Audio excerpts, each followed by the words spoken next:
నమస్కారం. నా పేరు పద్మ. అది నాగులపాడు గ్రామం, నెల్లూరు జిల్లా, ఆత్మకూరు మండలం. 2 సంవత్సరాల నుండి నా పొలంలో పిఎండిఎస్ వేసుకుంటున్నాను. ఫస్ట్ సారి వచ్చేసి 9 రకాల పిఎండిఎస్ వేసి చూడండి మన పొలం ఎలా వస్తుందో అని మాకు సార్ వాళ్ళు, మేడం వాళ్ళు చెప్పడం జరిగింది.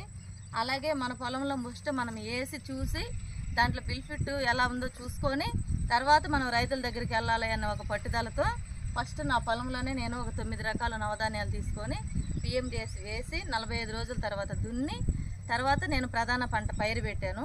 ఫస్ట్ సంవత్సరం కొంచెం పర్లేదు, కూడా 25 రకాలు వేసాను. ఆ పిఎండిఎస్ వేసిన దానివల్ల నా పొలంలో భూమి అంతకుముందు గట్టిగా ఉండేది సార్ మా పొలము.